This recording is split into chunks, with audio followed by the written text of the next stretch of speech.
প্রতিদিন কিন্তু এক খাবার খেতে ভালো লাগে না। এই কথা তৌহিদ তাসফিয়াকে কে বোঝাবে? ওদের তো সকাল হলেই আগে পরোটা লাগবে। তো ওদেরকেই তো দুজনকে ২ টা পরোটা ভেজে দিলাম। আর আজকে আমাদের জন্য ভাত রান্না করব।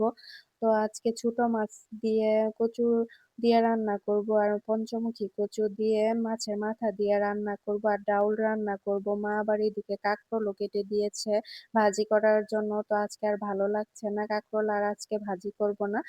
ফ্রিজে রেখে দেব। কালকে যেহেতু গরুর মাংসের তরকারি ছিল তো হয়ে যাবে আজকে আপনাদের ভাইয়াও ঢাকা চলে গিয়েছে যার কারণে মনটা বেশি ভালো না যার জন্য আর আজকে বেশি কিছু রান্না করলাম না। আবার তৌহিদ তাসফিয়া বলতেছে ঘি দিয়ে ভাত খাবে তো তৌহিদের এটা অনেক পছন্দ তো ওকে তো গুড় দিয়ে আর ঘি দিয়ে ভাত খাইয়ে দিলাম। এরপর আবার এই তো জাম্বুরা মাখা করব। আব্বা বাজার থেকে অনেকগুলো জাম্বুরা নিয়ে আসছে যেহেতু প্রচুর রোদ উঠে তো এই গরমের মধ্যে কিন্তু টক টক ভর্তা খেতে অনেক ভালো লাগে। তো আব্বা অনেকগুলো জাম্বুরা নিয়ে আসছে প্রতিদিন ভর্তা খাওয়ার জন্য।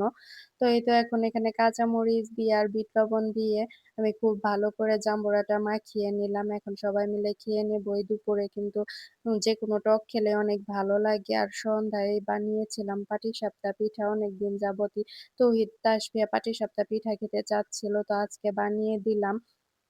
ফার্স্টে দুধটা আমি খুব ঘন করে জাল দিয়ে রেখেছিলাম। এরপরে তো সুজি দিয়ে খুব সুন্দর করে একটি খিরসা খুলে নিলাম। অফ ক্যামেরায় আমি পাটিসাপটার গুলাটাও গুলে নিয়েছি। তো ভিডিও করার কথা মনে ছিল না। তো এখানে আমি ২ কাপ ময়দা, ১ কাপ চালের গুঁড়া, ১ টি ডিম আর একটু ভ্যানিলা এসেন্স এবং পরিমাণ মতো চিনি দিয়ে খুব সুন্দর একটি ব্যাটার বানিয়ে নিয়েছি। এরপরেই তো অল্প ব্যাটারে দিয়ে এই পিঠার গোলাটা দিয়ে খুব সুন্দর করে গোল করে নিয়েছি। এখন এর মধ্যে খিসাটা দিয়ে উল্টিয়ে পাল্টিয়ে নিলেই হবে। এই পিঠার মধ্যে কিন্তু তেল লাগে না। খুবই অল্প পরিমাণে তেল দিলেই পিঠাটা হয়ে যায়। আর পিঠাটা খেতেও কিন্তু খুবই মজা হয়। তো এই পিঠাটার মধ্যে কিন্তু সবচেয়ে মেইন উপকরণ যেটা খিসা, খিসাটা কিন্তু বেশি করে দুধ দিয়ে বানালে অনেক মজা হয়। আমাদের বাসায় তো সবাই আমার এই পাটিসাপটা পিঠাটা অনেক পছন্দ করে। তো কিছুদিন পর পরই বানানো হয়।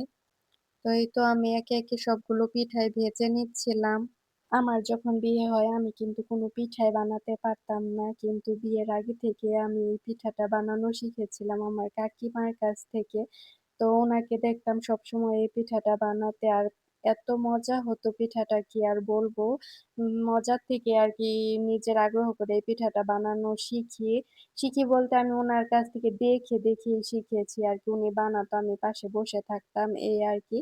পরে বিয়ের পরেই ফার্স্ট টাইম ট্রাই করা হয়েছে। বিয়ের আগে কখনো ট্রাই করিনি। কিন্তু সবাই খেয়ে বলেছে অনেক মজা হয়। ওই অনুপ্রেরণার থেকে আরকি সবসময় বানানো। তো সত্যি এই পিঠাটা অনেক মজা হয় খেতে। এই পিঠাটার মেইন উপকরণই হচ্ছে ভিতরের খিরসা। ভিতরের খিরসাটা যতটা মজা হয় ততটাই পিঠাটা খেতে ভালো লাগে। তো আজকের ভিডিওটি এ পর্যন্তই। দেখা হবে অন্য কোনো ভিডিওতে। সবাই ভালো থাকবেন। আল্লাহ হাফেজ। আসসালামু আলাইকুম।